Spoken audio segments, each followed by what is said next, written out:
Jelema nu mere moal kudu susah sakitu. Jelema nu mere moal kudu susah, tancepkeun ka jero hate. Tanamkan di jero hate, pelakeun di jero hate, jeung kudu daek bural beres salila hirup sebab ieu dunia teh bakal ditinggalkeun. Nu mere moal miskin, moal susah ku sebab mere eta beti guru kula.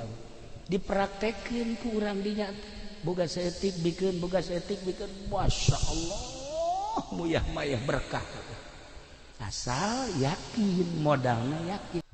Assalamualaikum warahmatullahi wabarakatuh.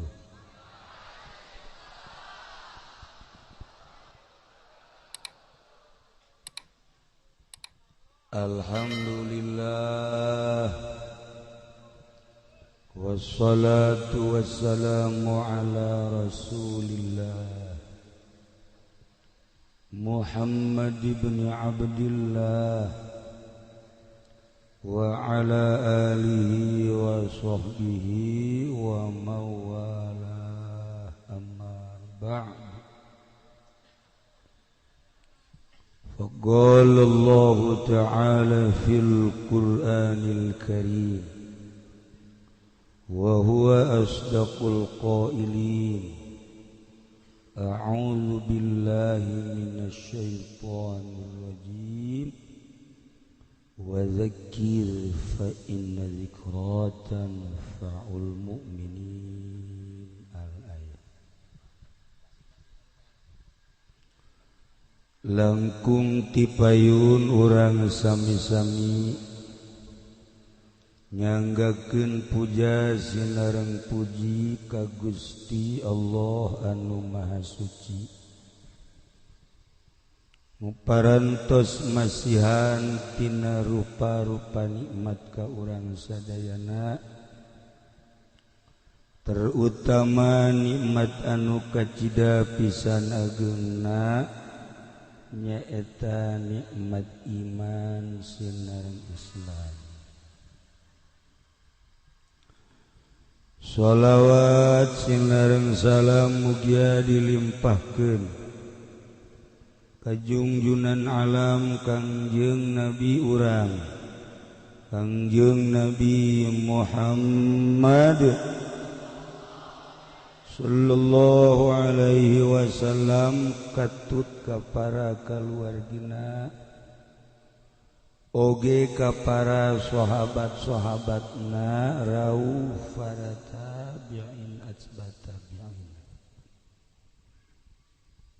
al-mukarramun para alimil ulama, para asatidz, para tokoh masyarakat, bil khusus kapun guru urang sadayana, kasepuhan urang sadayana, kersana ama didieu urang doakeun mudah-mudahan mantena dipanjangkeun yuswana, dipasihan kakiatan ku Gusti Allah Subhanahu wa taala, biasa nyaangan ahli-ahli saantero nagara Banten. Oge kakersana Kiai Haji Daud, Kiai Haji Badru, Kiai Kiai anu sanesna anu alhamdulillah katingali ku simkuring ku urang sadayana nu sakitu seueurna.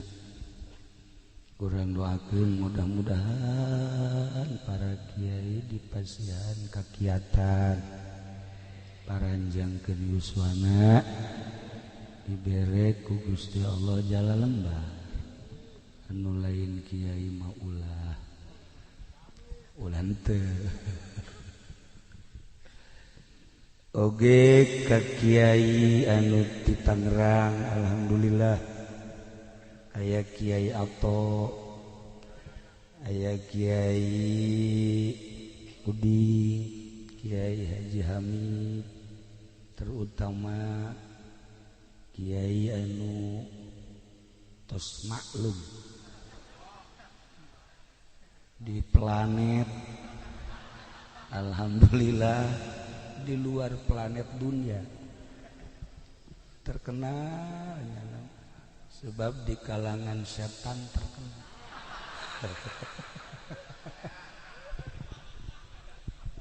Alhamdulillah eksis hadir di dia oge ka sahibil walimah guru simkuring rerencangan simkuring sekaligus murid simkuring kumaha cenah ngitungna teh sih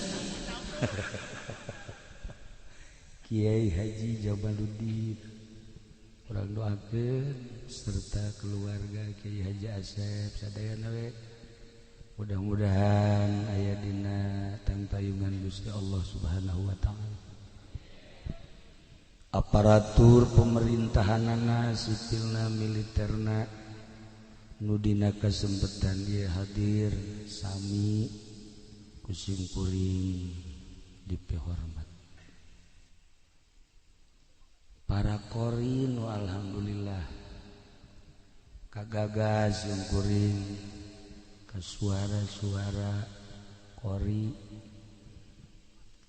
asa hayang ngora deui hayang jadi qori baheula aja di qori juara kedua ti handap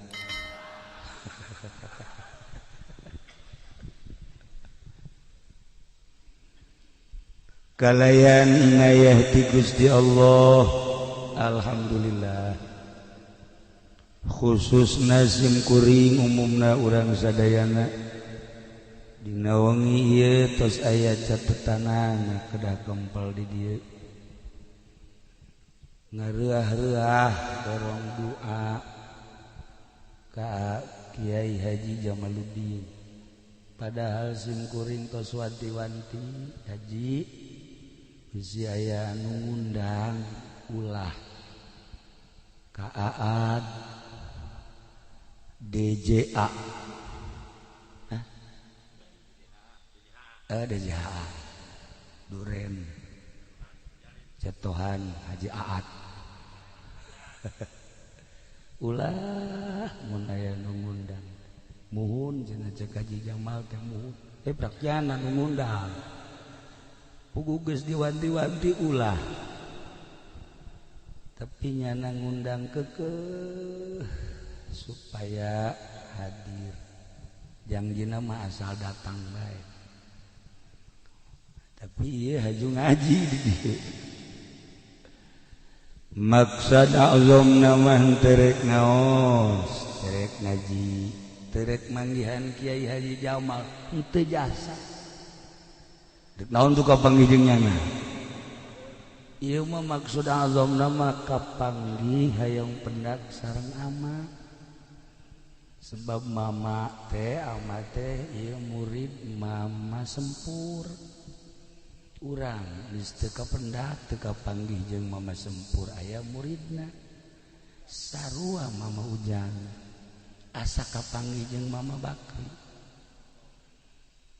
tuh rubadak ge langsung dari simkuring teh soa cukup sakitu ge padahal mah tadi terek balik dan kulantahan can dahar aju dahar heula nah geus dahar aju ngaji padahal mah cukup pendak sareng mama Ujang oge sebab eta nu dimaksudna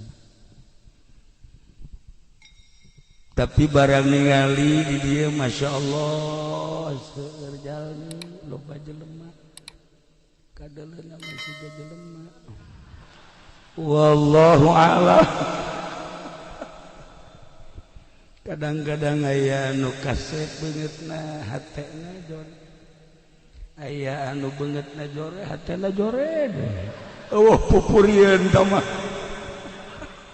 ieu modelna tah mah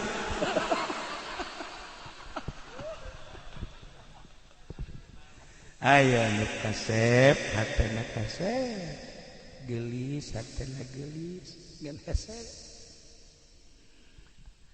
mudah-mudahan urang ku jara di santri terus terus urang ngaraji urang tawadu dipayungeun Gusti sakieu ayana beungeut mah teu jadi ukuran sapira di dunia tapi hate hayang pisan bersih bening meureun nu mentak ngararaji teh hayang bersih hate supaya ulah wawuh jeung bupati supaya ulah wawuh jeung Kapolres ulah wawuh jeung Kapolda poe hate wawuh jeung kitu beneran wallahi besi pajar teu beneran arinya nama wawuh ka urang eueuh masalah nu penting mere duit tuh siapa kan tungtuna jorekan bupati bapak pemerintah wawuh jeung urang presiden sekalipun eueuh masalah tapi urang ulah wawuh jeung manehanana daya Haji Pendi mah sabalikna bupati teu wawuhun nyana nu ngangsong-ngangsong mentak tadi ge siga jelema padahal juri kan nu jelas balas tutung di dunia mah sarua pada manusia nu jadi pejabat pedagang petani kiai santri ujung-ujung nama hayang menang ridho Allah subhanahu wa ta'ala rek ngaji naon sing kuring di dieu jadi dia mah kiai hungkul komo ningali ama mah hese urang mun cara penca da ka mana ngajurus ngajotos ka mana ka tangkis tuh kan ieu mah pan bebejana jago penca teh ye si ieu teh ka kaula teh lu menjaritakeun penca besi bisa Cimande tamat kalong ngampih aya kalau ngampih sok narembel di sia mah aya tapi pernah ngajungkel ku Haji Salim lalagaan ngusruk cekulat teh ieu penca mana ya Allah horenganan sebuah pengakuan mata-mata jadi ukuran teu jadi ukuran atuh horenganan teu becusna naon Masya Allah sigana we gagah make jas duit mah teu mawa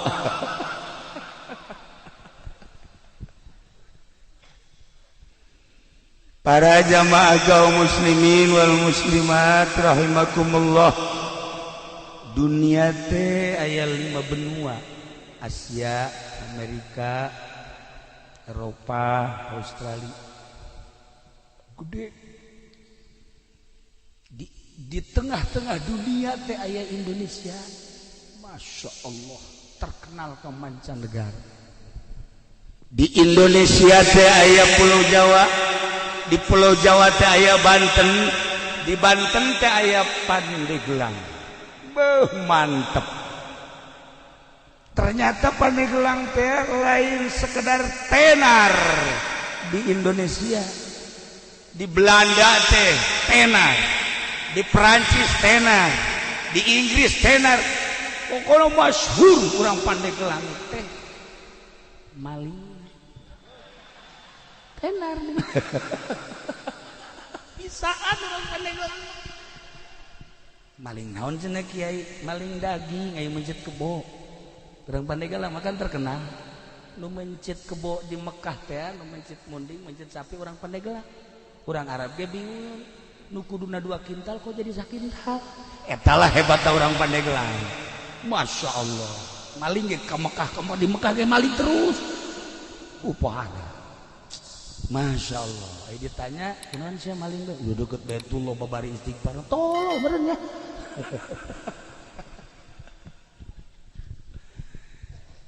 Pandeglang teh ieu urang keur cicing di Pandeglang terek ngaji sim kuring mah rek nyaritakeun asal usul Pandeglang di Pandeglang teh aya hiji jelema sakti mantraguna weh moal aya tanding ngaranna Ki Buyut Papak teh moal aya tanding lamun gelut moal aya tanding lamun ngamasalahkeun masalah kiai kakiaian aya di manehanana, kajawaraan aya di manehanana. Ki buyut papak teh boga kaistimewaanana mun dibelem teu terap. Urang Pandeglang mana mantap Ki Jamal ulah sambarangan eta. Oke, beres acara urang beuleum coba. Moal terap lah. Moal pati-pati atunya nanti. Ya Allah, nah. Ibuyut papak teh seorang manusia, orang Pandeglang saktina luar biasa. Kabelah dia eueuh tanding, masalah eueuh tanding, gelut eueuh tanding segala rupa, boga kamonesan, nyana leuleukeunna. Nyieun geulang. Tapi nyieun geulangna lain cara zaman kiwari. Belum, sanggeus tadi belum diketrokanana make leungeun. Urang Pandeglang mah tulas sambarang. Make leungeun di luhur batu. Eta sanggeus tadi belum ditakolan dibentukeun gelang. Dibentukeun gelang. Sanggeus dipek-prekan. Ternyata ieu teh horenganan kudu dikacaikeun. Batu nu eta kumanehanana disimpenna di hiji tempat ngaran tempatna eta di Kabayan Cikole. Ayalah kuari disebut Batu Ngamprak. Neangan tempat jang nguluikeun lalakon. Aya di Cikola ken Cikole di naon kitu ngaranna Kabayan keneh. Dengan Kabayan Citaman aya cai di dinya mah dibelem dibentukeun make leungeun dipek-pekan teu kuateun batuna maka disebut batu beulah. Kula mah asal ngadengin nu beulah muringkak bulu teu maksudna geus mah dehem mana bae sia mah kolot-kolot tah kuari teh aya batu beulah di Citaman, Kabayan Citaman. Masya Allah, di dinyala dibentukeun rapih, jadilah gelang. Maka nyieuna disebut pande, mande, gelangna gelang. Zaman harita langsung anjeunna lapor ka Syekh Maulana Hasanuddin diiring ku 5 jelema. Syekh Maulana Hasanuddin almarhum al-maghfurlah kuddisa sirruh ya Allah ya Rabbi kaget. Seorang Pandeglang kampung anu luar biasa bahkan lain sekedar kampung leuweung meleg-meleg bisa jijieuna nu sakieu hebatna diterima dengan 12 tangan ku Syekh Maulana Hasanuddin sageus diterima teu meunang balik deui eta buyut papak teh diangkat jadi penasehat keraton. Jadi boga sejarah lain lalagaan maka Pandeglang teh disebutna Panegelang. Lantaran zaman harita mah masih kena aya Belanda dilempengkeun Pandeglang. Sebab baheula Belanda mah loba pandendres, pande. Dan lain-lain sebagainya. Nah, iyalah asal usul Pandeglang. Cek sakaol mah lain kitu. Sasari Hidayatullah teh nyerang Banten. Babat Banten nu dititik beratkeun ka Syekh Maulana Hasanuddin pada tahun 1525 berhasil Banten teh dikuasai ku Syekh Hidayatullah tahun 1570 maka Syekh Hidayatullah teh nitipkeun Banten sebab geus selesai kaselesaiana saur Syekh Hidayatullah alhamdulillah Banten geus jadi milik urang terus sampaikan ke Lampung belah dituna Brebes Tegal lain letik-letik Keraton Banten teh di Brebes di Tegal belah dituna Lampung. Masya Allah Pajajaran teh ieu teh beunang ku Banten. Maka cek Syarif Hidayatullah ieu ngaranna Peni Gelang.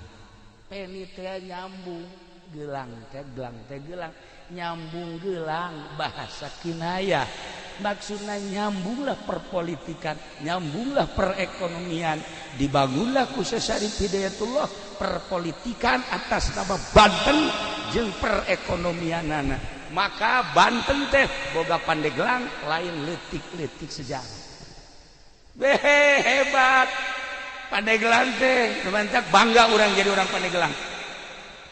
Boga sejarah dibaca lain sekedar ku orang Serang, lain sekedar ku orang Banten, dibaca di Belanda, dibaca di Jerman, dibaca di Perancis, dibaca di Inggris. Pandeglang teh sejarah internasional dengan nama Pandeglang seperti itu. Wah, Pandeglang. Tapi cekaruhuna lain kitu Pandeglang teh. Pandeglang teh sawareh mah nyebutkeun ieu teh maksudna dedeleuan anu jelas. Bahasa dedeleuan anu jelas teh negla. Di Pandeglang teh aya hiji lembur ngaranna eta Sanghyang Herang. Sanghyang Herang kudu ka amat tah menyebutkeunana. Nanya na bangsa ke modal kos kitu moal nyaho cenah teh. Di mana lembur Sanghyang Herang teh? Di dinya teh aya batu. Daerahna rada pasir. Di mana? Herang. Sanghyang Herang. Itu nyaho jepes ya. Itu sejarah sih bakal ditembak orang Prancis ya. Di mana? Sanghyang Herang. Di dinya teh rada pasir. Didinya aya batu gede, batu teh diesian ku 4 jelema, juruna teh lamun urang kadinya negla katempo ke arah utara, ke arah barat, ke arah selatan, timur, maka disebutna negla. Siapa lamun hayang negla dedeleuan tah ka Sanghyang Herang. Luar biasa. Maka kolot nyebutna tuh di Paneglaan. Mun hayang neuleuh ka mana-mana tuh Paneglaan. Nah eta teh bahasa Karuhun. Sanghyang Herangna bahasa Karuhun, peninggalan Karuhun. Haju bahasana ge tuh Paneglaan cek Karuhun. Geus Paneglaan teh dilempengkeun jadi Pandeglang. Tilu sia mangajina. Masyaallah nyoret anu bener atuh. Tuh kan? Iyalah Pandeglang, Masya Allah. Iya sejarah lain sekadar dibaca di Indonesia, tapi dunia, Masya Allah, masih kayaknya ya riwayat-riwayat tentang wajah tasmiyah Pandeglang. Cuman nu dua deui dianggap dhaif, nu tilu eta mah utama. Ente coba ke perpustakaan Belanda bakal aya mun kukura dibacakeun bahasa Belandana ente kaget. Aya bahasa Inggrisnya pasti kaget. Moal aja aing bahasa Inggris teh nu nyaho mah ngan I love you doang. Iyalah Pandeglang. Eta sakadar wajah tasmiyah istimewa. Eta buyut papak teh hirup di keraton jadi penasehat Syekh Maulana Hasanuddin saat eta. Nu leuwih hebat deui di Pandeglang teh aya hiji kiai ngaranna Dasim. Lamun di Anyar eta teh ngaranna Jasim. Baheula teh Anyar teh lain Anyar, eta teh Sudi Mampir. Baheula teh disebutna Anyar teh Sudi Mampir. Ketika Herman Danles ngebangun jalan disebut Anyar Panarukan, setelah selesai jalan urang dinya teh nyebutna anyar. Jalan anyar buatan Denles. Nah, ieu teh katelah bae orenganan eta teh bahasa anyar teh di zaman denles. Jadi kuari kasebut teh anyar. Cek sakaoma lain kitu, aya hiji jelema ngaranna Kiai Jasim. Kiai Jasim teh menguasai ilmu zahir batin. Gawenangan sakadar ngalalauk ka laut. Boga guru mursyid sageusna meniti dengan sulukna, jadilah manehana seorang manusia nu berderajat. Hiji titip guru mursyidna ngan sakieu hiji doang cek guru mursyidna, jelema nu mere moal kudu susah sakitu. Jelema nu mere moal kudu susah, tancepkeun ka jero hate, tanamkan di jero hate, lakeun di jero hate, jeung kudu daek bura beres salila hirup, sebab ieu dunia teh bakal ditinggalkeun. Geus lamun ku urang dibikeunan engke bakal kapagih jaga di akhirat.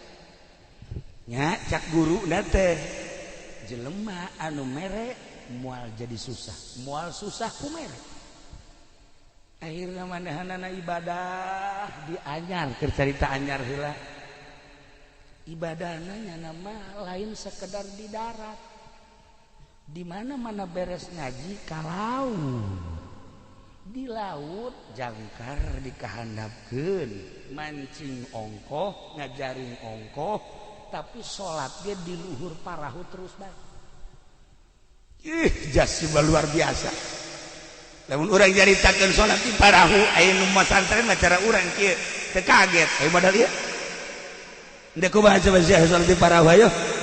Ya di darat ge carang. Ngomong di parahu. Nah iya di parahu ge salat bae. Ya Allah ya Rabbi, mancing dengan sakadar zahirna we hungkul, mancing rek meunang rek henteu ngan lamun bener-bener teu meunang di akhirnya ngadoa, ya Allah ya Rabbi, ulah datang ka abdi poos ieu balik teh hiji dua mah bere ieu abdi jasana jang abdi jang fakir miskin lauk nonjol sorangan.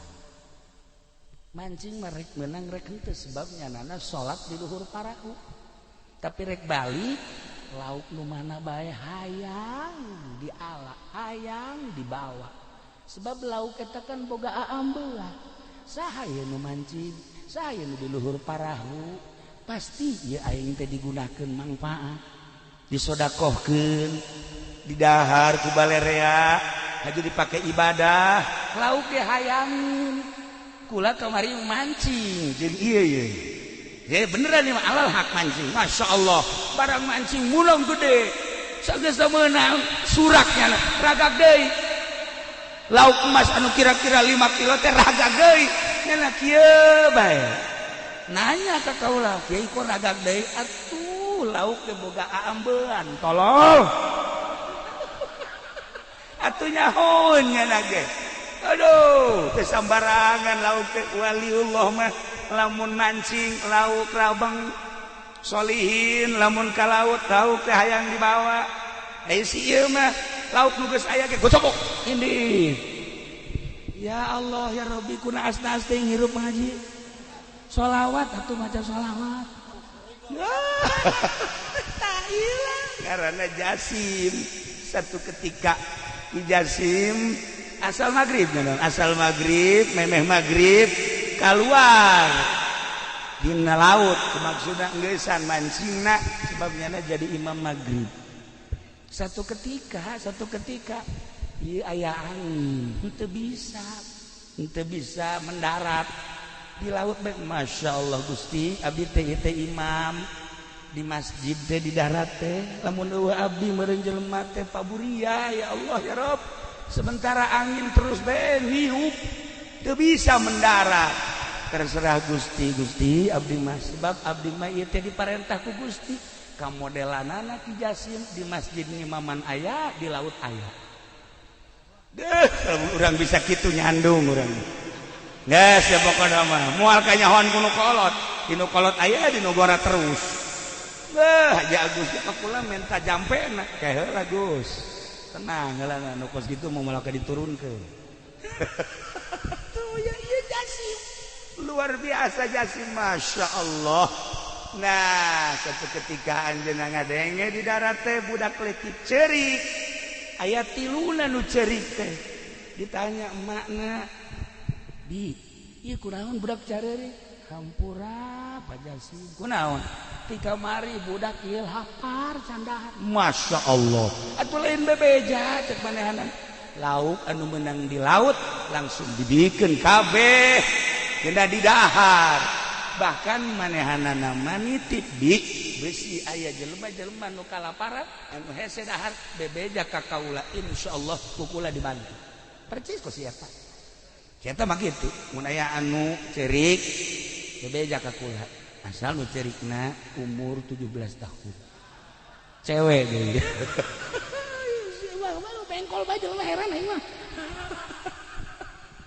Sairlah Jasim. Akhirnya Ki Jasim teh terkenal di daerah anyar teh baheula mah sudi mampir keneh. Ditaluturkeun ku urang dina, boga elmuna naon sih Pak Jasim, Kiai Jasim? Hiji beti guru nu mere moal miskin. Moal susah ku sebab mere eta beti guru kula. Dipraktekin ku urang dinya boga seetik bikin Masya Allah muyah-mayah berkah asal yakin modalnya yakin ikan nu hese ge yakin nu hese ge yakin lamun menceritakeun keyakinan hesena lain lalaga datang ka segede kieu urang can boga keyakinan keneh bae sebab lamun hudang peuting culak cileuk bae beusi ayam momonon si aya pocong eta karana teu boga kayakinan kos kitu tah ya urang mah kana rezeki bae hampir teu yakin padahal Allah ngajelaskeun dina Al-Qur'an tapi teu daek yakin masih kene meronta kene tah ieu lah Jasim ditaluturkeun ku urang dinya berarti ngamuridkeun ilmu nu dipraktekeunana jelema mere moal miskin nu mere moal susah sakitu bae akhirna muridna loba geus loba muridna nyana ka Mekah berangkat balik ke Mekah Masya Allah ingin masjid di Anyar tah masjid nu pertama ngabangun di Anyar eta ngaranna Jasim mantak beusi aya jalan Haji Jasim kuari geus apal dong beusi ente ka Anyar ieu teh aya jalan Buyut Jasim eta manehanana nah eta Jasim teh ya lantaran ngabangun masjid urang dinya nyebutna Anyar masjid Anyar nu tadina ngaranna sudi mampir kuari ngaranna Anyar hiji sababna jalan menang denles nomor kedua sababna menang Abuya Jasim nu indah deui Dasim mah di Pandeglang kehebatan Dasim ibadahna nya nama di leuweung bae naik ke tangkal kayu salat di luhur tangkal kayu wih hebat jasa ngadengena mah urang ngeunaheun si ieu ge sok naik ke tangkal buah batur deui beak kabeh naik tangkal kalapa beak buah beak antak si ieu mah kos kitu beungeutna kucem kadeulna ieu Dasim istimewa ibadahna zahiran wa batinan mantak di Pandeglang mah istimewa sebenarnya mah Kiai Zohir Ambalaya Kiai Batin ge loba Kiai Zohiron wa Batinan Ambalaya Pandeglang baheula mah urang Tangerang urang Bogor urang Sukabumi urang Cianjur masantren teh lamun encan ka Pandeglang can anggus sebab di Pandeglang mah loba ulama Zohir Batin pokoknya hebat bagi Dasim mah sebab manehana mah nyandung opat lamun ka mamana ieu pamajikanana ngabring opat tilok ribut cenah babagur lamun nu ieu ngalahirkeun ditungguan ku nu tiluan lamun anu kadua ngalahirkeun nu tiluan ieu nungguan ngaropean masyaallah mang nyangungkeun mang nyesehkeun dongengna bae urang resep kitu teh bisa mah henteu ieu Dasim aya di Pandeglang aya hiji jawara urang Tangerang nyabaklah ka Kiai Prawira almarhum almaghfurlah ka Sekong bebeja mal dibejakeun ngaranna sebab eta anak insuna loba keneh ayeuna bebeja mama abdi malah embung elmuna naon hayang ilmu naon tuh hayang ilmu bisa nyandung ulah sia nyandung mah engke eungap ieu dunia nu sakieu legana bakal karasa eungap nyawa sia kolong leuit eungap nyandung leuwih eungap tibatan cicing di kolong leuit sempit sia karasana imah na ngabangun urang tapi urang agag-agagan di kadinya imah nang urang mobil nang urang tapi ketika urang dek balik aya eueuhnya tah leuwih serem tibatan sepaan eta lamun nu kolot nu ngora mah biasa bae sih indah bae tah maung leuwih tibatan maung nu kolot lamun geus manyun bae ge waduh sareudah komo lamun jebris waduh jantung urang cek mama prawira ulah lah mun bisa mah ulah nyeun teh kula mah ya yang nyandung menta jampena dibere kieu jampena nya ieu dengekeun ku kabehan lamun urang ngala wudu ti zuhur wuduna eta kudu ditandean dina ember asar tandean dina ember cek mama prawira maghrib isya subuh tah serius haju lamun haju aya kalapa hejo papas luhur jeung handapna bolongan saeutik setengahna inum ku urang setengahna deui cokot tah cai teh ember anu meunang wudu tadi hijikeun ka dinya haju tutupan bacaan ku maneh engke inumkeun ka pamajikan maneh ngan babacaanana moal dibikeun sakitu atuh sia nyarandung kabeh iya nu bahayana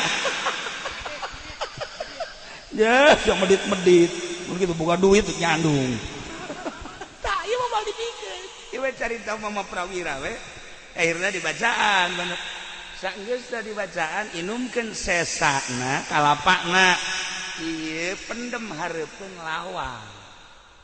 lawang saha lawang imah urang geus insyaallah dilaksanakeun jampena doang ngomal dibikin tah eta alhamdulillah nu kolot nu ngora kabeh opatana namun ka mamana ngabri aku istimewa we pokona masyaallah ka mamana ya Allah bajuna akur sagalan akur tilok marara sama sakali eta jampe ti mama prawira banjurna luar biasa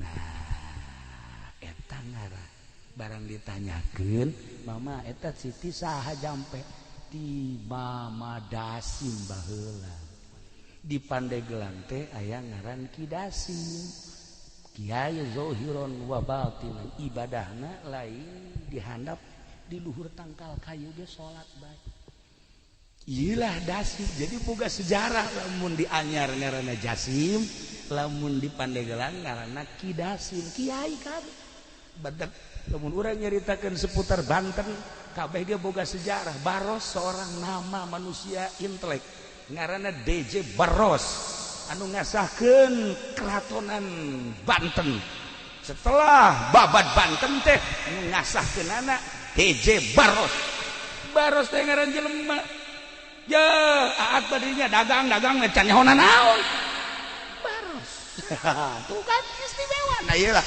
seputar ngaran-ngarana lamun ku urang ditataan kabeh ge aya wajah tasmiyah Labuan, Anyar, Caringin, terus Karangbolong eta teh aya titi mangsana nu mantak di ngaranan eta teh Pandeglang, Serang termasuk Banten mah geus kacerun ka aun-aun ka koncara ka mana-mana ka beja ka unggal negara harapal kabeh tentang Banten nah ieu Pandeglang teh heula ieu teh julukanana nu asli nama Kota Wali baheula sempet di zaman Belanda teh disebutna Kota Wali teh kabelah dieuna diganti Kota Santri kabelah dieuna diganti Serambi Mekah zaman Pak Harto kabelah dieuna ku ari Masya Allah sagala rupa aya di Pandeglang sagala rupa aya di Pandeglang geus pokona mah hese nyaritakeunana begal urang Pandeglang pamalih urang Pandeglang tukang nyandung teu bener urang Pandeglang tuh segala rupa orang Pandeglang bae geus anu katangkep di Mekah teh mukimin orang Pandeglang wahara tapi ulah neuleuh kituna sejarah kiai-kiai jebolan Pandeglang Masya Allah mantak orang bangga di Pandeglang aya Ki Bustomi aya Abuya Cidahu kuari senyit ilmu pasir Mama Ujang di dieu deuk ka mana di neangan ilmu teu kudu jauh-jauh beakeun tah ilmu Mama Ujang ujianana moal beak datang ka Iraha gitu tuh Mama gitu kan ilmu pasir ente mun hayang zuhud ka ditu kalau urang ka ditu belajar ka ditu ulah dahar ulah minumna saeutik bae si ieu sapoe kuat dua poe 4 3 poe geus kieu bae tah iya mabok zuhud cenah ya Allah ya Rabbi udah gua tinggal bangga na bae ngadenge Masya Allah kuat amat itu hebat amat kiai anu hebat amat dan mantap kula wa tanpa sepengetahuan kiai-kiai anu bersangkutan kula wa penting sok kadoakeun kemudian dihadiahan nu nyaho kabeh ge nu mantap cara rintaeun sebab kulana sok kirim Fatihah ka ieu ge sok ila hadatir ruhi fendi al-Fatihah geus we gitu asa geus paeh tapi gitulah para jamaah kaum muslimin wal muslimat rahimakumullah keistimewaan kidasim teh lain sakadar nyandung tetapi nyana horenganan seorang bengkong nu mantap di Pandeglang mah ilmu bengkong teh aya loba tuh pengkong lamun di Garut bengkong lamun di urang pengkong lamun ieu mah pengkor beda sok setik lah tak eta teh keistimewaan kidasim teh bisa nyepitan bisa nyundatanana babacaanana tuh baheula kula boga babaturan diturus eta teh almarhum Kiai Haji Hasim kabelah diana bareng jeung kaula di Garut Kiai Haji Tatang eta ilmu pengkong nama aya tadi dia diturus tah bahkan loba nu ngaralep tapi kidasim mah nyana mah kidasim lamun nyaba aju aya budak hayang disudatan kadia dicekal doang kitu make ieu doang simpreng beres make curug doang simpreng beres langsung hebat tak kidasim dakwah teh lain sakadar ngaji lain sakadar ilmu batin kajandung nyandung punyana didakwahkeun encan sampurna lalaki lamun can nyandung sakitu kapan gitu kan asal bisa jampena lamun teu bisa jampena ya ulah daripada haji urang agag-agagan balik ke mana ya ai imah nang nyieun nyana isada di Sisamling tempat eta teh beres tah ieu kidasim teh pandai nyundatan haji nyundatanana mun keur teu mawa alat cukup make curug we ya Allah ya Rabb pernah sih ge nyundatan di talian manya nyundatan di talian beres nyundatan bentak teu bentak kieu salah nyundatan tawa ke Sunan Rohmat teh belajar nyundatan di Kiai Ali Murtado balik ka dieu langsung dipraktekkeun ku manehanana pohoan nya teu bebeja sakumaha simpreng mah beak kabeh atuh pararae jelema berangkat deui nya ka Mekah ka ditu bebeja ka guruna mama kunaon dia kukula mah disudatan pararae kabeh jelema emang sakumaha nyundatan atuh beak kabeh ya atuh manajang pamajikanana cesakeun saeutik atuh tah dipraktekeun tah ieu Sunan Rohmat Godog etalah anu pertama meraktekeun nyundatan yakni bengkong hasil daripada belajar ti Kiai Ali Murtado Mekah. Nah dia dilanjutkan ku kidasim. Jadi kidasim teh boga sejarah hiji ibadahna lain di masjid lain di musola di luhur tangkal kayu ge terus bae ibadah. Nomor kedua pamajikanana opat tilok ribut. Nomor katiluna bisa nyundatanana tilok ceurik budak teh jeung tilok getihan. Cukup simpreng beres. Ya Allah, mun ditolak alan teh kakaraget tolak budak terus beres. Sudah karaget tolak beres. Kehebatan kidasim. Ya Allah ya Rabbi. luar biasa. Pandeglang teh boga sejarah istimewa.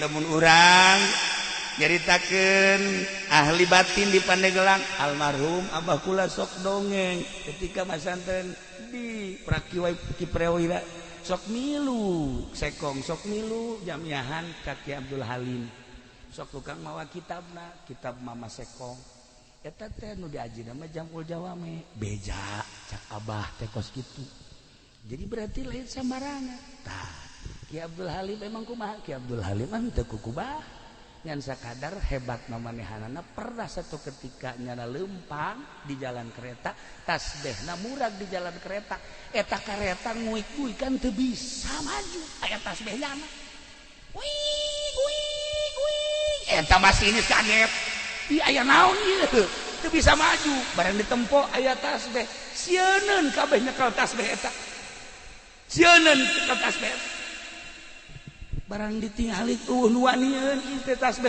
tadi nu liwat mah Kiai Abdul Halim kadinya teh digerokeun bae ya ki oh bener cenah terus we ditingali heuh ieu tasbeh kula dicopot kareta maju deui coba tasbeh sia coba aing nyaho ya Allah ya Rabbi da ieu para jamaah kaum muslimin wal muslimat rahimakumullah kitu rek nyaritakeun ngaji sim geuring mah lantaran isin ka kiai-kiai di dieu wirang ka ama cacak-cacak ama masih kuring ya insyaallah meureun hiji hadis dua hadis lah aya nu apal ngan kulantaran deui aya ama taaduban ka ama embung lah maningan dongeng seputar eta bae mun ku urang dicaritakeun timimiti babad Bantenna terus ka Pucuk Umuna terus ka Serang terus Pandeglang Labuan aya saha di Labuan teh kaya di urang teh aya Syekh Daud Cibandat aya Syekh Asnawi Caringi beuh belah dina aya Ki Husein Carita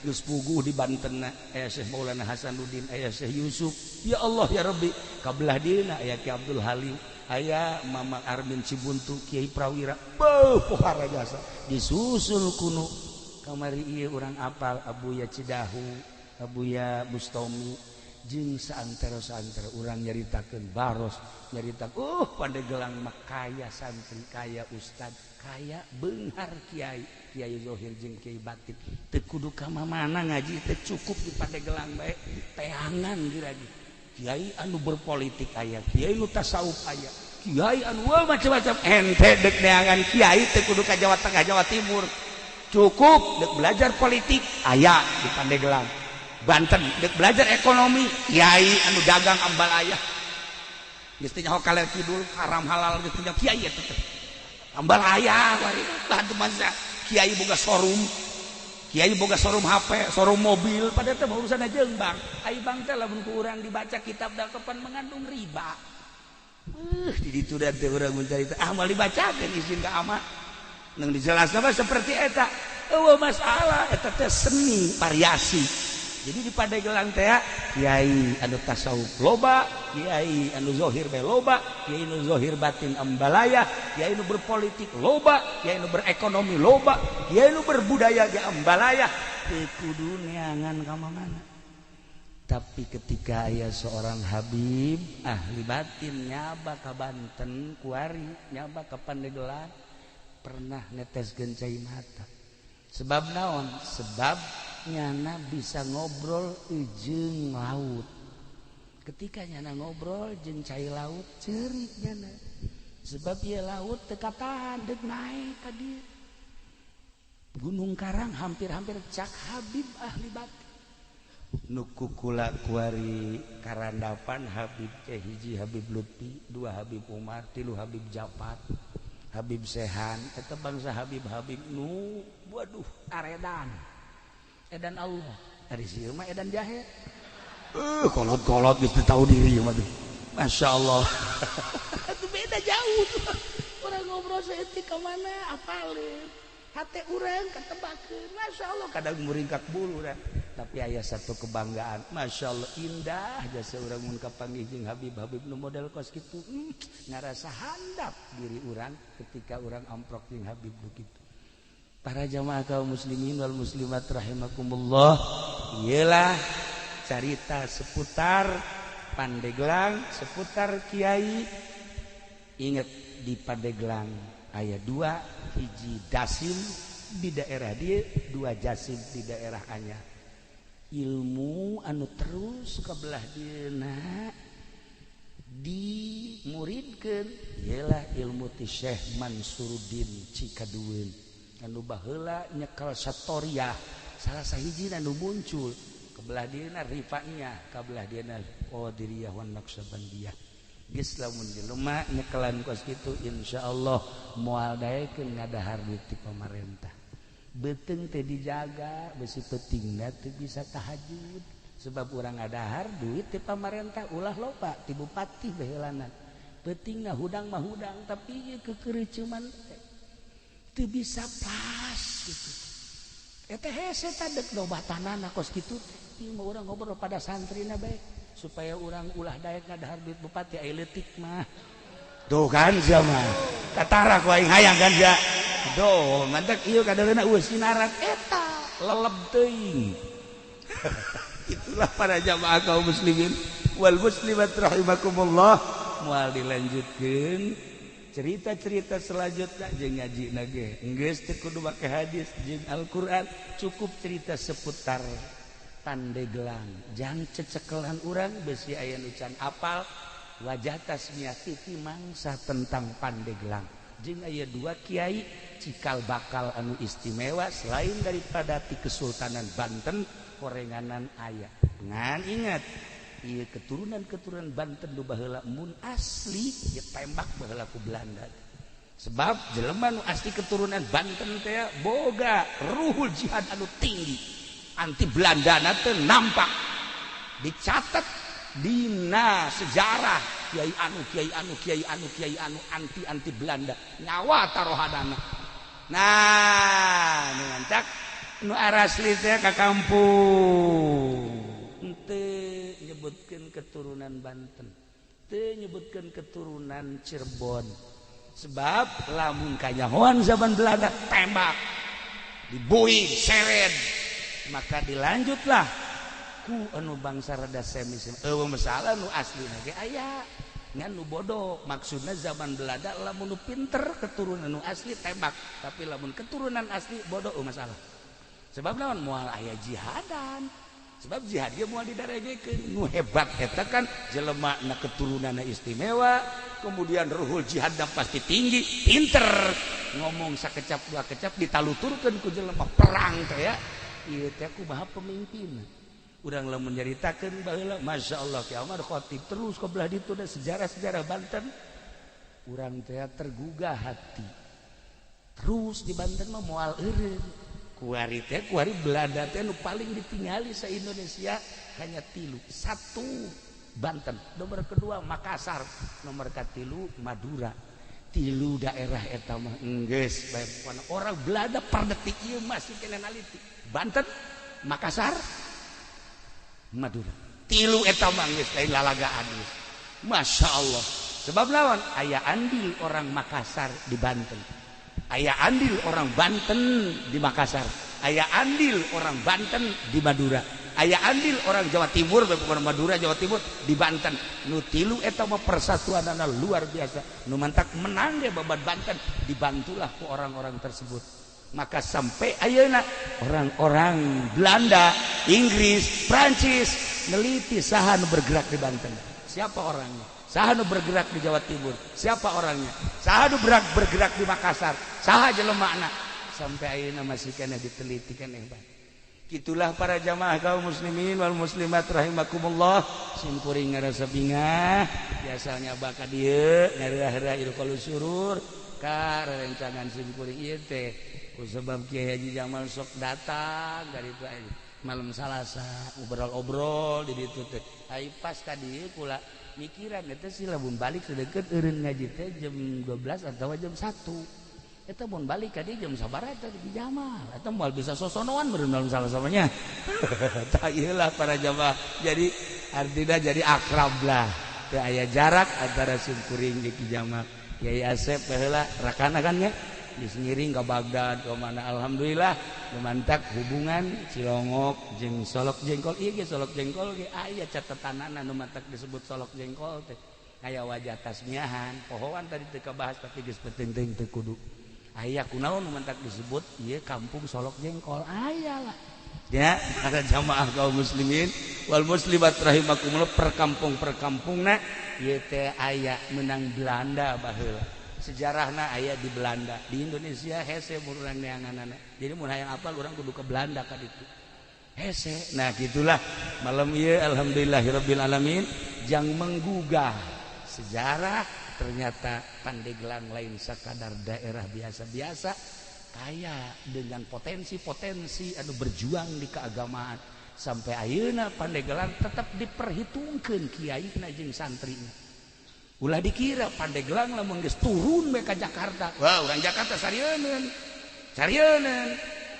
beak sapi beak pasar beak urang Pandeglang itulah ya jadi malam ieu sakadar membuka supaya tergugah hati urang-urang Pandeglang supaya neruskeun cepat terjang leluhur urang cepat terjang karuhun-karuhun urang anu ibadahna nu ditataan kiai-kiai aya catetanana di Labuan aya kiai sabaraha kiai nu hebat di Anyar sabaraha Caringin aya sabaraha terus ke belah dieu ka Serang aya sabaraha Pandeglang aya sabaraha wah istimewa nu panglobana di Pandeglang di dieu gitulah seputar tentang Pandeglang hatunan kitu garada simkuring hapunten tina samudaya kalepatan sareng kakiranganana urang doakeun ama mudah-mudahan dibere kakiatan ku Gusti Allah Kiai Jamal sekeluarga mudah-mudahan dipasihan kanugrahan ku Gusti Allah kitu keneh keluargana Kiai Asep jeung sajabana sadayana mudah-mudahan aya dina rahmat Allah Subhanahu wa taala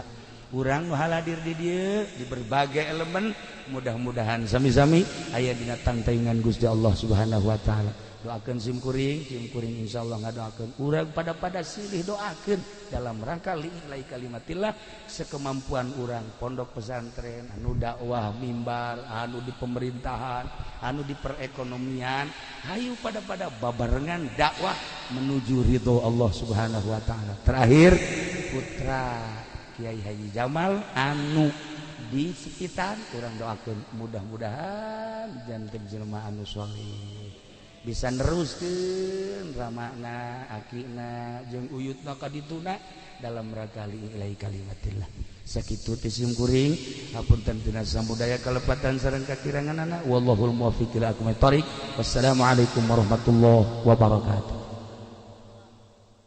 Allahumma shalli wa sallim ala sayyidina Muhammadin fil awwalin wal akhirin wa barik wa sallim ورضي الله تعالى عن ساداتنا أصحاب سيدنا رسول الله أجمعين يا الله يا رب العالمين اللهم ارحم أمة سيدنا محمد اللهم اجبر أمة سيدنا محمد اللهم أصلح أمة سيدنا محمد اللهم فرج عن أمة سيدنا محمد صلى الله عليه وسلم اللهم انفعنا بما علمتنا وعلمنا ما ينفعنا وزدنا علما ويقينا وزدنا علما ويقينا وزدنا علما ويقينا والحمد لله على كل حال ونعوذ بالله من كل حال أهل النار اللهم اهدنا الصراط المستقيم اللهم اهدنا الصراط المستقيم اللهم اهدنا الصراط المستقيم صراط الذين أنعمت عليهم من النبيين والصديقين والشهداء والصالحين وحسن أولئك رفيقا ذلك الفضل من الله وكفى بالله عليما وصل وسلم على جميع الأنبياء والمرسلين والحمد لله رب العالمين تقبل يا كريم sakumaha kamari bahwa Kangjeng Nabi Musa alaihi salam kita dakwah ke negeri Palestina kaum titah diringkit ketika datang di jurang tih di gurun tih nu kaayaan rendah didinya cicing ternyata perbekalan teh geus eueuh timbul dahaga timbul lapar panas anu pohar unjukkanlah ka Kangjeng Nabi Musa alaihissalam Kangjeng Nabi Musa dititah ngaatraksikeun naon ngaranna tungked nu jadi mukjizat terhadap Kangjeng Nabi Musa ketika kaum ngarasa dahaga menta jang minum Kangjeng Nabi Musa langsung ku Gusti Allah titah ngakolkeun tungked kana batu begitu ditakolkeun kala luar cai sesuai jeung letah masing-masing 12 pantai. Ketika panas Allah ngutus mega awan sehingga tiis aduh luar biasa. Zallalna alaihimul ghabab. Bebe jalafar Allah mere buah manna wassalwa. Ya Allah ya Rabbi. Jang nginum jeung jang mandi aya. Cuaca sakitu tiis kalantaran dipayungan ku awan. Dahar dibere ku Gusti Allah. Hati-hati ieu nikmat kudu dipake ibadah ka Gusti Allah, bersyukur ka Gusti Allah.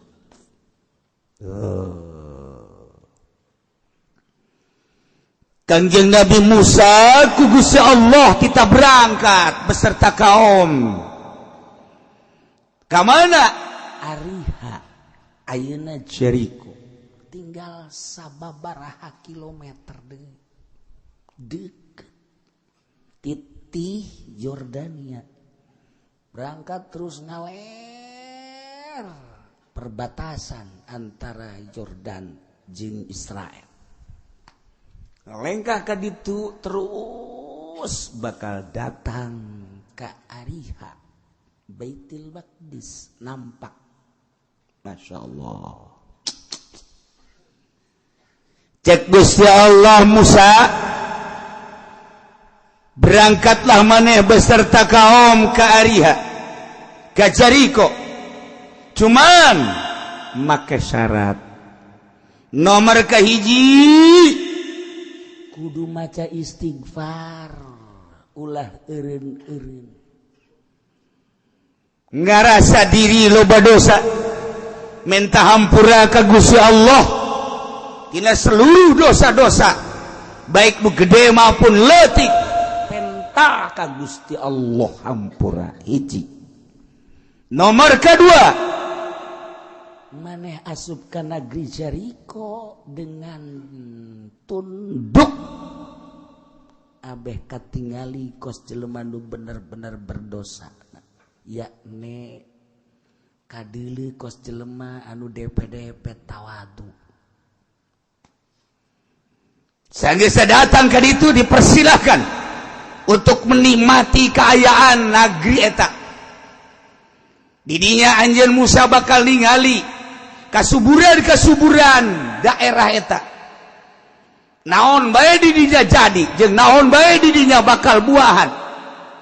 Ulah kaget Musa didinya lamun aya cau berbagai cau. Tina cau nu leutik, cau emas, cau kepok, datang ka cau nu gede bakal aya didinya. Samangka ti mimiti samangka nu beuleud nu lonjong, nu gede aya didinya. Waluh bakal aya, waluh leutik, waluh gede aya didinya. Paria, mimiti paria buleud, datang ka paria panjang, datang ka nusok di batuan panjang, paria koral. Aya kabeh di dieu. Cabe keriting, cabe panjang, cabe beureum hejo kabeh aya. Bawang ti mimiti bawang kitu Tegal. Nyawan ka Tegal. Brebes didinya jeung endog-endogna aya. Woi, datang ke bawang kitu Indian bulede aya kabeh. Wortel cara di Cipanas Bandung Parahyangan araya kabeh kadinya. Wah, sagala rupa aya. Ulah kaget Musa begitu datang kadinya, silahkan nikmati halal.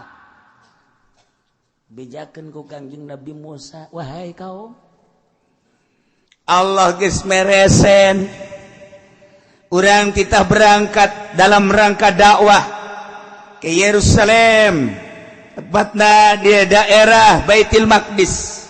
Nuku urang kita disinggahi adalah Ariha Jericho. Didinya tempat anu subur segala rupaya, cai singkolocor, palawija anu sakitu luar biasa lobana, kulantaran cai sing kolocor bakal loba cai di harandap anu ngendak anu lempang. Eta nu ngaran lauk ambalaya pasti asal aya cai, aya lauk, ada air, ada ikan. Ada gula, ada semua. Ada wanita, ada laki-laki. Aya nu bener, aya nu teu bener. Wah, ngarembet. Aya. Siap. Cuman syarat hiji asupna kudu tunduk. Nomor kedua kudu ulah eureun-eureun maca istighfar ka Gusti Allah. Allah bakal ngahampura. Sakit. Siap? Siap atuh ai di itu subur mah. Orenganan lain kuari bae. Neuleuh hejo-hejo teh. Embe neuleuh hejo. Wani mapal. Jelema manggih nu hejo pohara jasa sakitu keur andiupna di masjid barang di panggung aya golkar hejo pasti ditinggalkeun imam anu kudu ngimaman asar di panggung eta garana neuleuh nu hejo lemok eta nu hejo eta kos karena itu pohara. Nah siap masyarakat teh berangkat.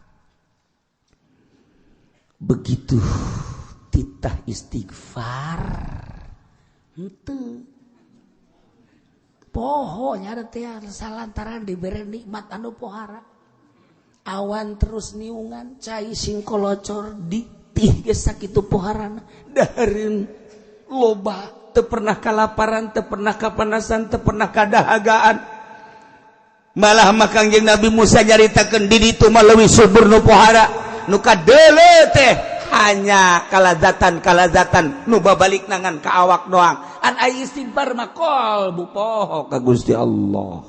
Masya Allah. Nu mantap kajadian ieu dilestarikeun wadkur ingat anjeun Muhammad idz qila lahum ketika diomongkeun ka Bani Israil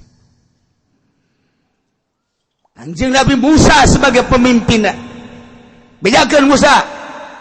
Uskunu hadhil qaryah. Cari cing maraneh kabeh di kampung, yakni Baitul Muqaddas.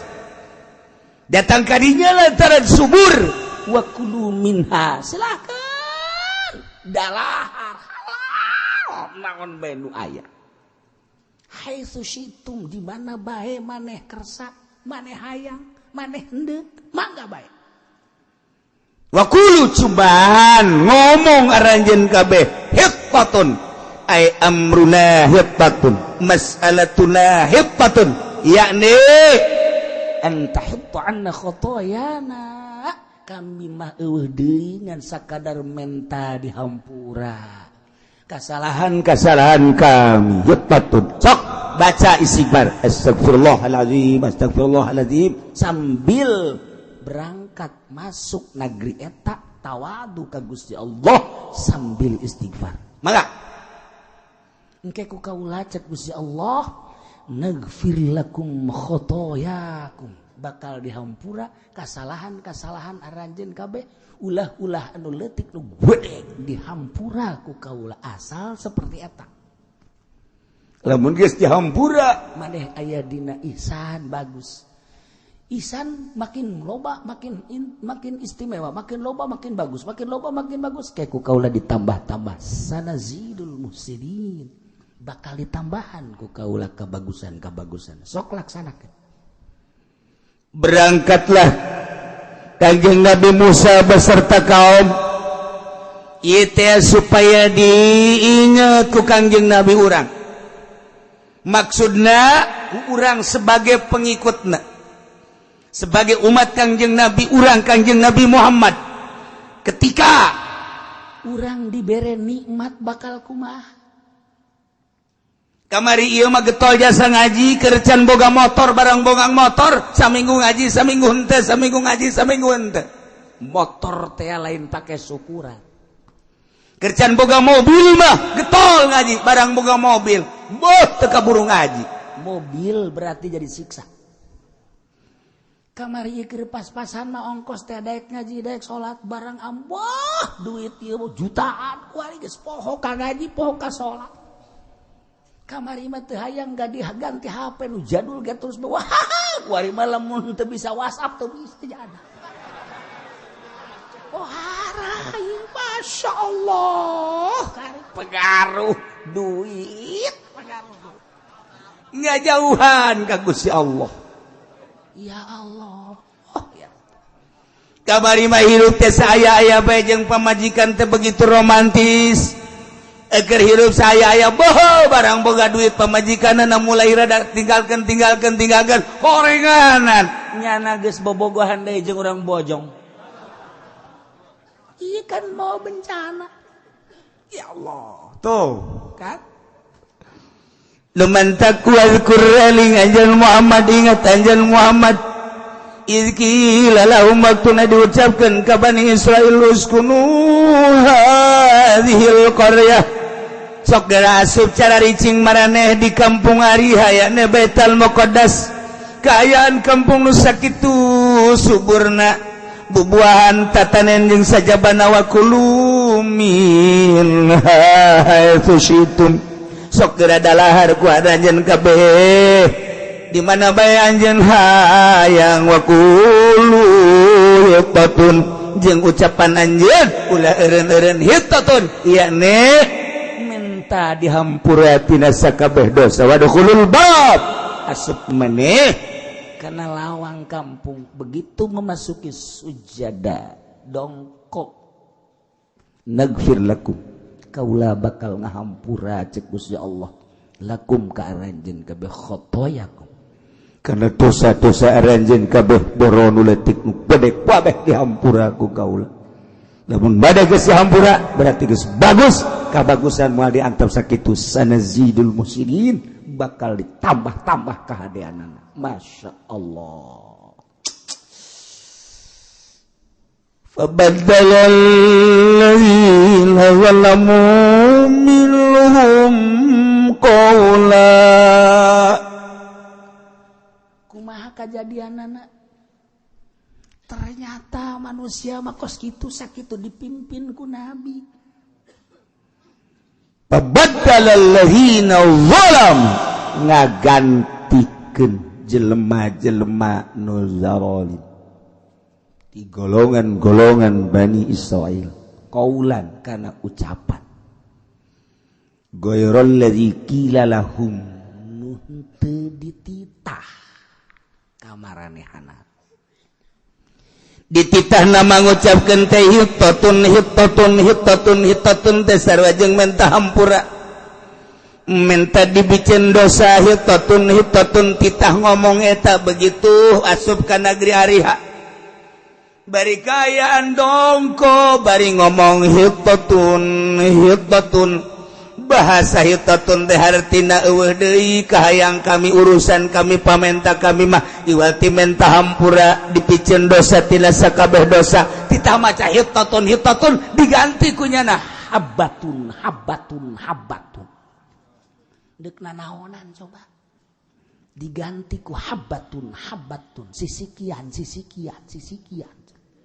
aya oyong sikian aya waluh sikian endahan diganti kos kitu teh nya nama tah barang sisikian kabeh ge aya buah sikian aya awewe sikian maka dijadinya orang Bani Israil mah bloon jadi cak awewe guys lalaki ge sikian kami onam hiji sama dua henteu teman teh kadinya sepajar bebeneran bes ya mah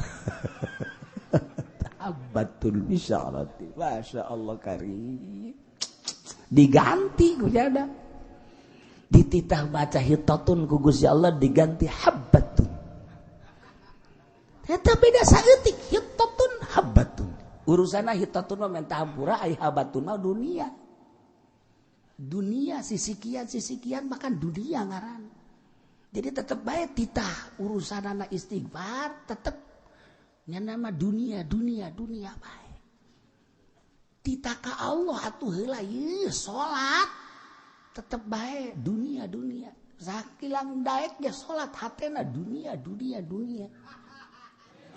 kumaha coba eta itu eureun dunia nekira urang ninggalkeun dunia kita atuh eureun tah ninggalkeun dunia semet keur salat beheulaan teu bisa urang teh dunia bae Masya Allah kababawa eta ka salat dunia urang usaha naon bae kabawa ka jero salat tani kabawa ka jero salat urang jadi guru kabawa ka jero salat urang jadi politikus kabawa ke salat urang dagang karung goni aya bae segala rupa aya bae Masya Allah eueuh ditinggalkeun anak ieu teh kumaha coba ieu teh kumaha eueuh nu ditinggalkeun keur salat kayak komo di luar salat tah ieu urang geus hampir nyarupaan ka Yahudi kita istighfar hitatun nyuhunkeun hampura Gusti dosa abdi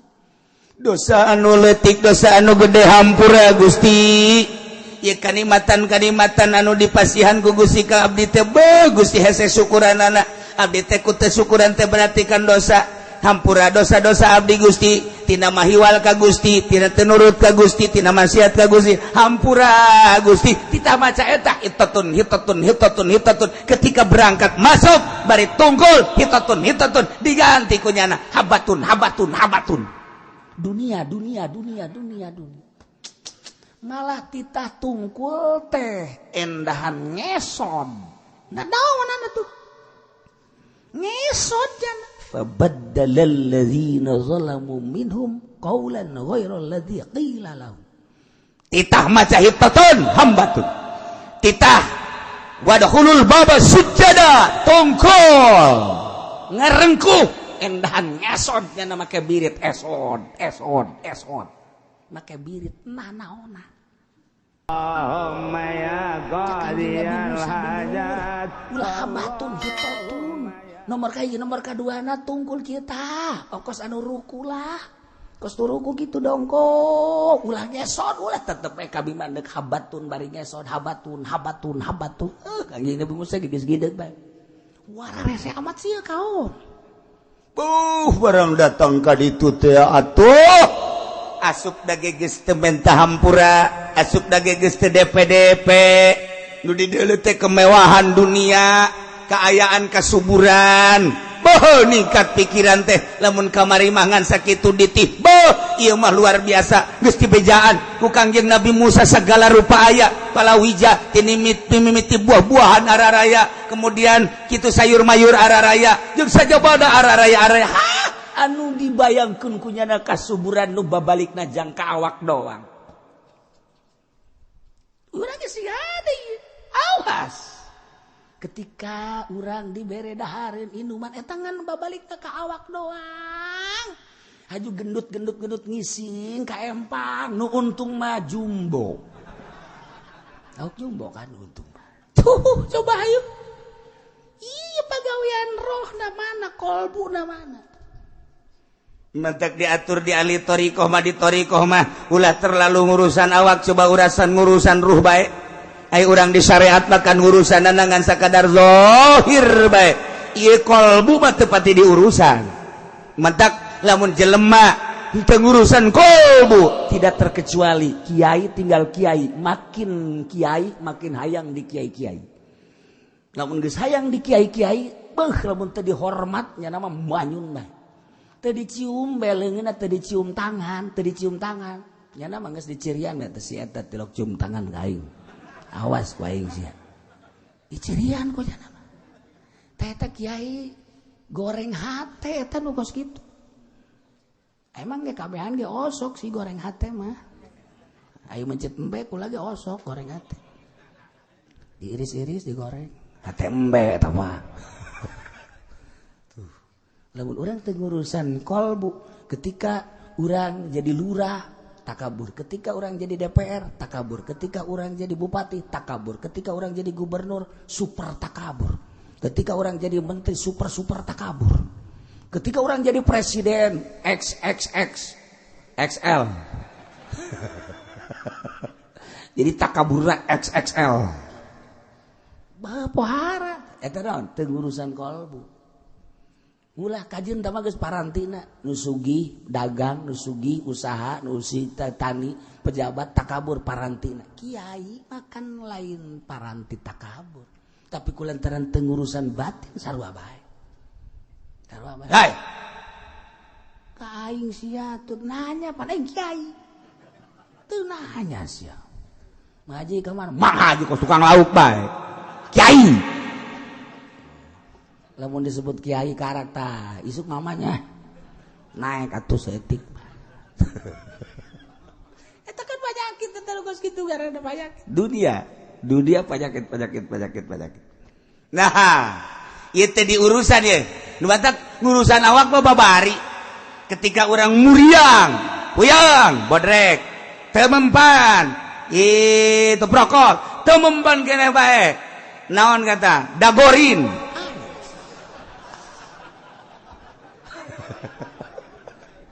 Leng-lengannya nangis. Bisa kan orang? Nah, geus beres. Masih kena-kena kan ka mantri. Mantri can mampu kan orang ke dokter. Dokter can mampu kena opnam. Orang di opnam. Dokter ieu kurang hebat rumah sakit pindah orang ka Cipto. Cipto kurang hebat Singapura. Singapura masih kena kurang kena bae Jerman. Ya Allah, eta orang urusan awak mah berani kos gitu. Ketika penyakitan awak orang teh hasud, kunaon teu pernah dibawa ke dokter. Hasud teu pernah dibawa ke dokter. Coba sekali-sekali orang datang ke Ustaz Insani. Siapa nama? Saya Pendi. Oh iya. Keluhannya apa? Saya hasud, Pak. Hasud. Iya, Pak, penyakit batin saya, Pak. Katanya kata Kiai Uci suruh ke dokter, jadi saya ke dokter sini. Wah, ini mah harus dibawa ke Grogol nih. Ya lagi itu jemput ke pengurus dirinya. Sus, rantai bawa sini. Ada nama Pendi nih.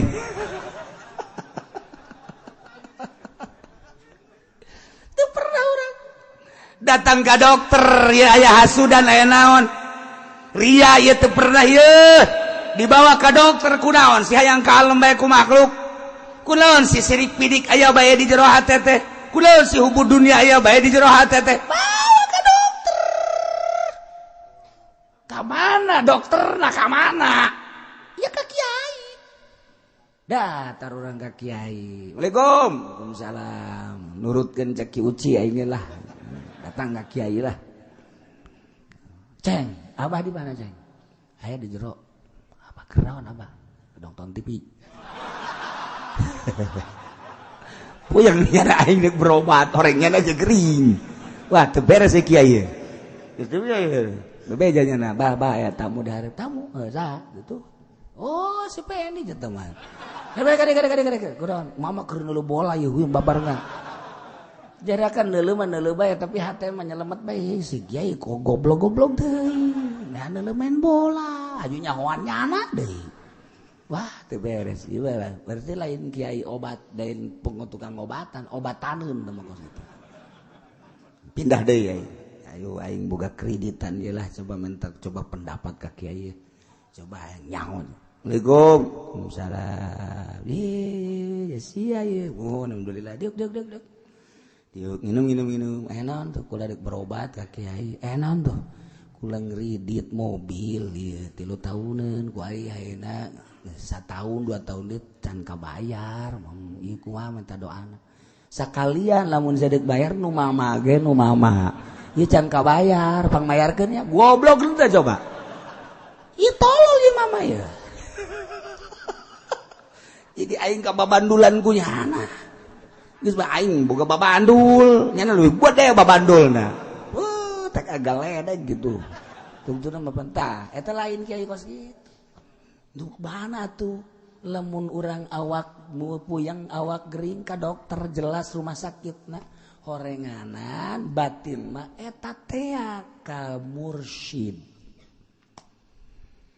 Mentak eta guru tariqah kudu mursyid lantaran nyana geus usul ilallah bisa ngomean batur sebab kadeuleu rangka manusia ketika ria, ketika ujub, ketika hasud ketika takabur hubul dunia hubul jah kanyahoan eta nu mantak nyana ngaulah-ulah ge resep dunia nyana geus henteu nu mantak ulah-ulah ge ujub nyana geus bisa henteu ujub nu mantak ulah ge ka batur hasud nyana geus teu hasud nu mantak ulah ge hayang ka alam ku batur nyana geus bisa teu hayang ka alam ku batur ketika cak kiai hei dulur ulah hasud cak tatanggana nyana ge hasud mun aya kiai ulah sok hasud teh ya artina sirik pidik batur anu sugi urang ayo ngahasudan urang nu gering eta nu kitu tarana hasud dulur ulah sok hasudnya cak tatanggana deh nya lagi hasud nya lagi kamari ribut jeung adina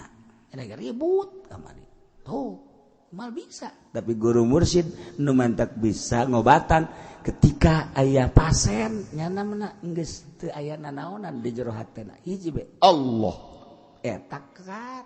Nah, ieu kan Kangjeng Nabi Musa. Nabi Rasul boga mujizat. Dakwah dibawa kaumna ka negeri Ariha. Ketika berangkat titih ka Ariha, maka persyaratan cek Gusti Allah hiji syaratna teh qulu hittatun. Awas. Kudu maca hittatun ya le minta hampura ka Gusti. Dua, wadkhulul bab. Asup ka lawana sujada. Togol, mendek. Nomor katilu dipersilakan ke geus datang ka ditu wa kulu minha haitsu syi'tum geus datang ka ditu silakan anu dihayalkeun hanya dunia habbatun bisyaratin ngesod lempangna leuwih teuing akhirna kan ditegor ku Gusti Allah Musa persyaratanna tilu kok ieu kuarikeun mahiwal aduh Gusti abdi geus kurang kumaha capek lain teh dinasehatan ku abdi teh terus dinasehatan tapi memang buah kawarahna Bani Israil teh kos karari iya dipimpin ku Nabi atuh komo dipimpin ku Kiai Golkar pantes jak kiaina ge kos kitu cacak ku Nabi masih kena mahiwal Kangjeng Rasul turun ke alam dunia diturunkeun kemudian manehna Kangjeng Rasul teh dakwah kurang kumaha pamentana dicumponan cek musyrikin Muhammad kami daek iman tapi tuh coba bulan turunkan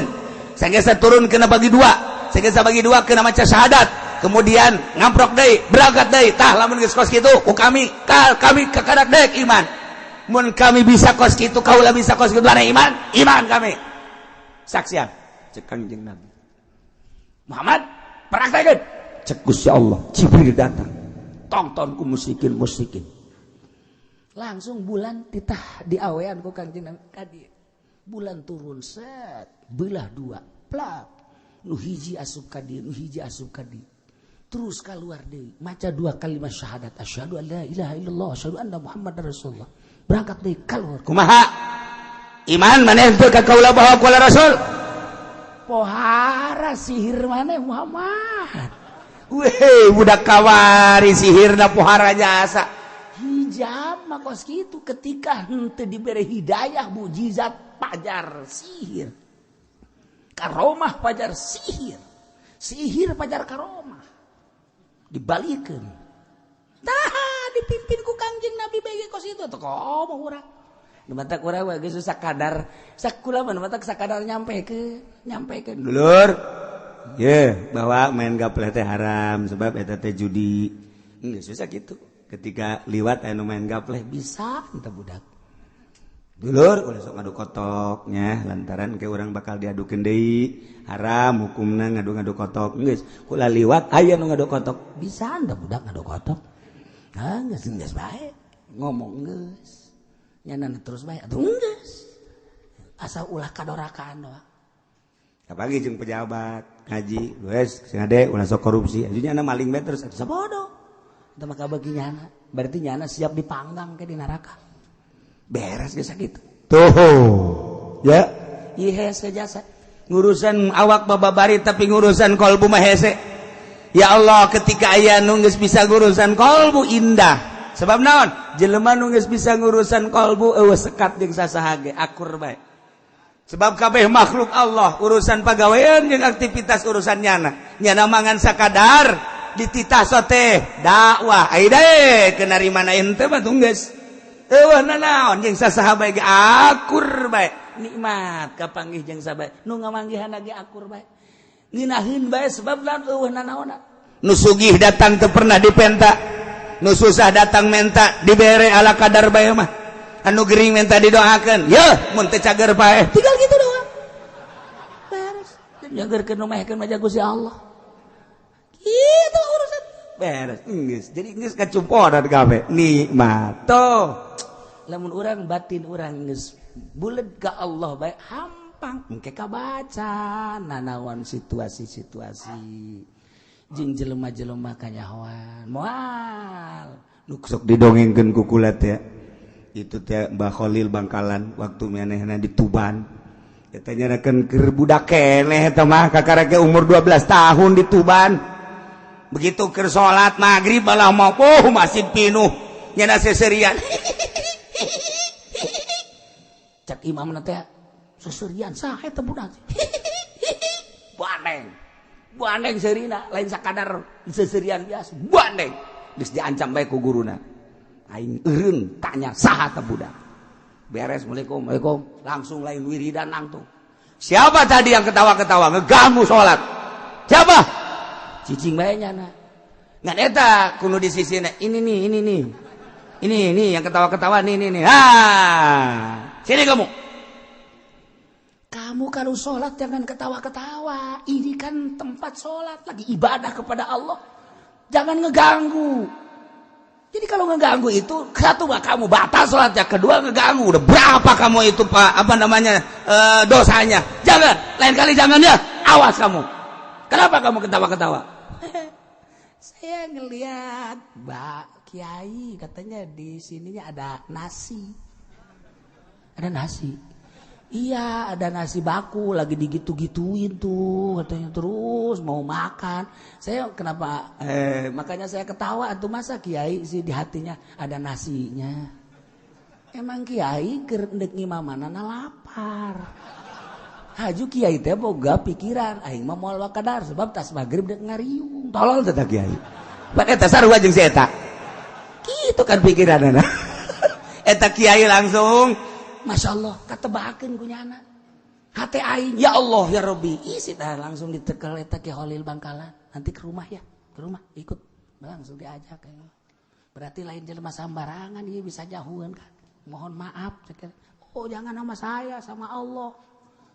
Budak kene umur 12 tahun geus bisa kos kitu. Urang lamun aya Ki Khalil kuari atupan di hate urang mah macam-macam kabehan. Macam-macam kabehan, macam-macam. Geus lain sangu bae di urang mah tuh. Katimus aya. Katimus cucur atuh aya. Urang mah isin nya naon sangu doang. Ayo urang apa? Ya Allah, ya Rabbi. Gegetas aya.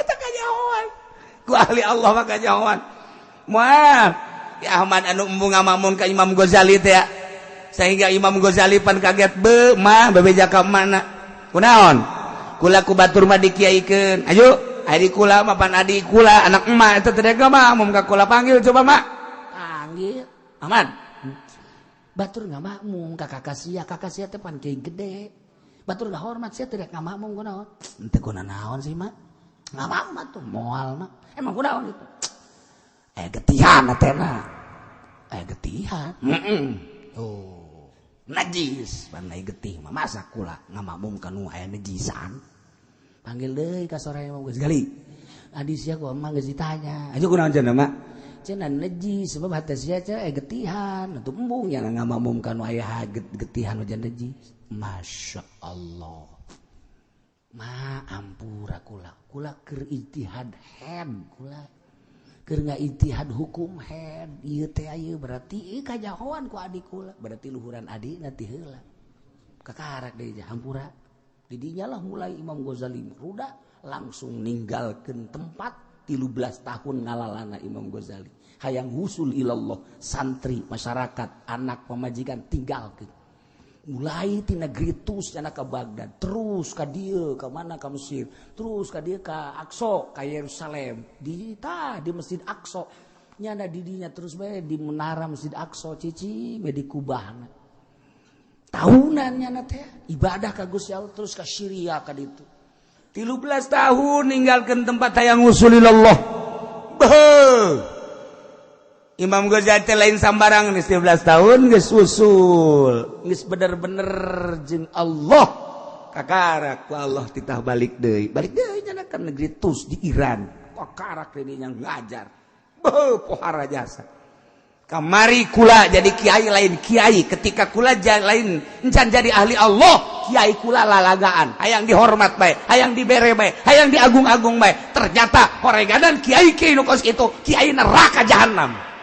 Imam Ghazali sebab nyana nu ngarasakeun ketika jelema geus jadi wali Allah cek Imam Ghazali geus hayang nanaon embung dikiaikeun teh Imam Panbol. Marilah kita dengarkan tausiah yang akan disampaikan oleh Kiai Haji Fudhali. DRS-nya DRS. Mandi ditegor. Mending DRS-nya anu nang meuli.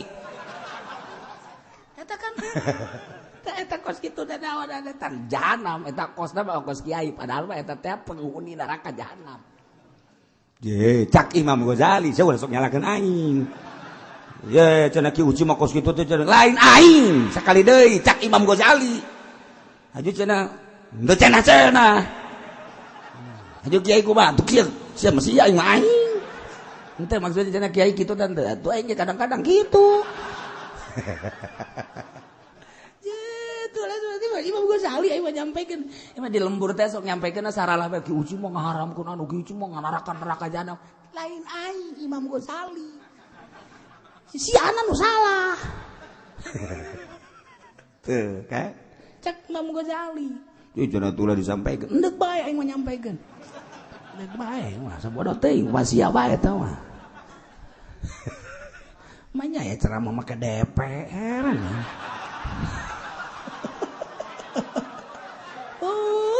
kira-kira budak tama alabatan Abu Jahal lagi bapak nadi Abu Jahal tama belah ditun Abu Jahal 2 kilometer lah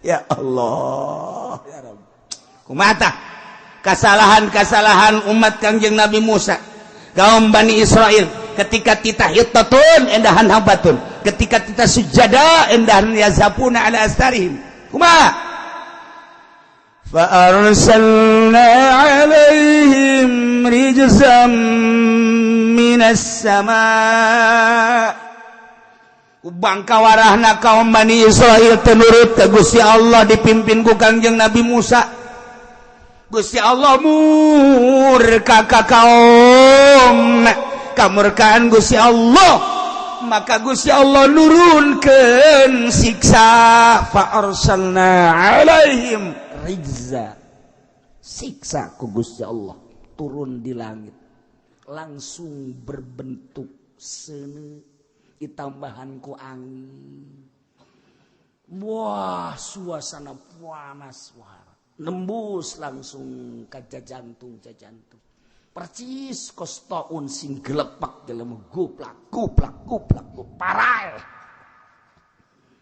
sabaraha saketika eta anu paeh wa mata bihi minhum fi waqtin wahid 70 alfan saketika eta keneh paeh 70.000 manusia gelepek kabeh kostouna blah turun ti langit fa arsalna alaihim rijzam minas sama kunaon ieu bima kanu yazlimun lantaran nyana zolim kadirina dibere nikmat lain pakai syukur endahan pakai kufur dititah istighfar endahan diganti ku urusan dunia dititah tadarru ka Gusti Allah endahan takabur ka Gusti Allah dititah ibadah ka Gusti Allah endahan murkanya da teu daek ibadah Muhammad ingat anjeun ketika kaum Bani Israil dibere nikmat endahan kufur lain pakai ibadah nah bejakeun ka kaum anjeun Muhammad Kanjeng Nabi geus kabejakeun di zaman sahabat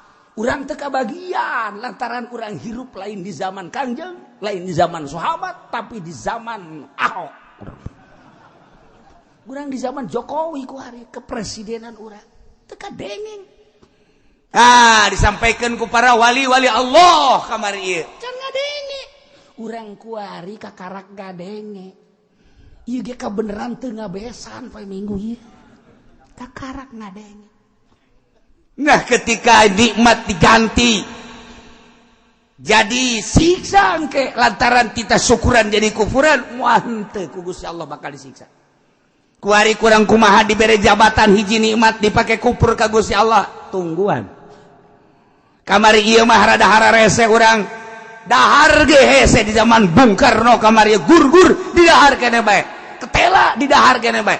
Eta anu gitu nandangder anu dicacagan dikaluhurkeun haju dipoe haju diala di dahar naon eta ngaranna tuh dasar sia mah beuki gatet nyaho aing kita tadi ge gatet kan aing ngadenge ti sungut sia teh nyaho sia ka gatet di dahar kan masyaallah yang segala rupa jagong campur sangu eta teh campur bees ngaranna naon eta ngaranna gur-gur, cak aing tadi gur-gur. Ngamang keneh bae sia mah. Tidak hese. Tapi kan saat eta mah nu ngaji di lembur teh loba. Asal magrib dararatang kadinya lip jabar be jabar baa bate jabar tatu jabar satasa. Saya mata sinyar sia mata sia. Jauh ngan lembur, ayo coba ge.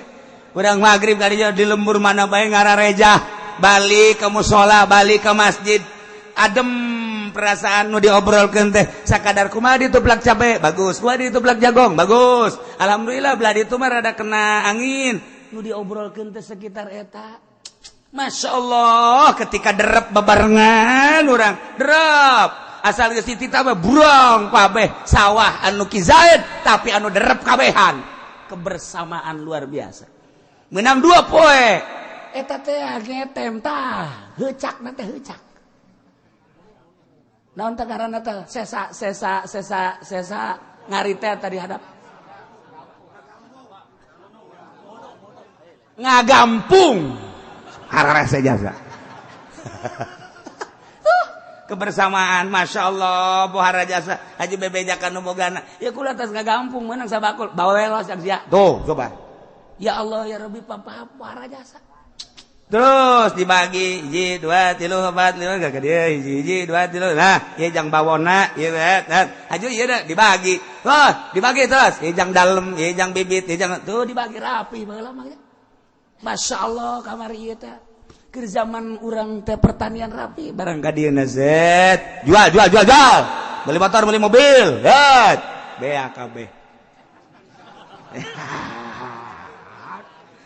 terus beak baru makmur imah jeung sumur doang we wah kuari jadi santri Cinglu jadi santri Korea santri Cina santri Jepang mulai ngahanju-hanju kuari pemikiran geus berbeda tingkah geus berbeda segala geus berbeda aya kuari liwat ka lembur anu masih ngade gaji kuari gaji liwat ka mana lamun urang liwat ka mana ge kuari gara-gara ieu bae masyaallah narongton TV bae narongton TV teh dibere hobi jasa dibere ti isuk datang ka beurang datang ka sore datang ka peuting datang ka isuk deui aya anu henteu nyangu-nyangu aya anu nyangu jadi kerak kabeh lantaran pohoan nonton TV kabeh ngaji geus henteu deuk kumaha ganti supaya daek kuari kumaha TK ganti ku TK bagus sakitu mah ngan niat nu beda baheula mah ikhlas TK mah kan kudu bayaran teu ikhlas hasilna moal beres oh keur ieu mah bareng maraganan ngaji bae gitu. Beres balik. Naik nu kakuran beres geus. Sugan maredet henteu aya ge hiji 2 jang lampu doang. Geus bae beres uang minyak teh aya ge teu nu peduli we nu henteu. Mun boga murid 100 nu peduli 5. Anu 90 ya Allah ya Rabbi. Atuh henteu bae. Tapi kan manfaat bersama maca Quran, biasa kuari TK bagus ngan aya bloon Mana beloon? Orok di pagahan manasik. Manasik biasa. Orok. Lebay kalau melebay. Dekira ka makahan Aisyah. Ayo orok di pagahan manasik. Haji geus beres teh pagahan manasik. Bulan yang akan datang kita sama-sama ke Pondok Gede untuk melaksanakan tawaf bersama dan sa'i bersama. Cuman harus naik bus biar supaya enggak hilang. Terus harus anu-anunya ongkos bus enggak mahal sih, cuma 100.000. Karena anak kecil bukan 50 isinya 100 juga enggak apa-apa. 100 kali 100 berapa? 100 kali 100 berapa? Gegerahan atuh siang buta. Aneh lain mah greget dasar. Lamun 200.000 jadi sabar duit. 20 juta kaditu cuman 3 juta atau 4 juta. Geus anu silemna sabaraha juta. Ieu mah keur carita doang.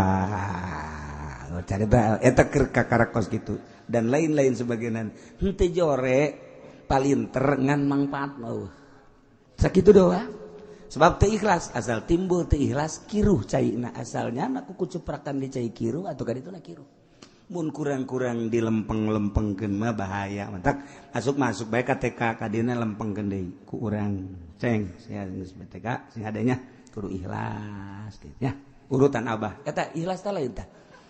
Tas nganasehatan anak aja urutan abah eta ge sarua.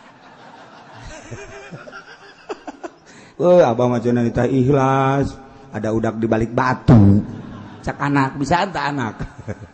Tuh ya ieu. Mantak disiksa ku Gusti Allah fa arsalna alaihim rizam minas sama'i bima kanu yazlibun. Parae bek.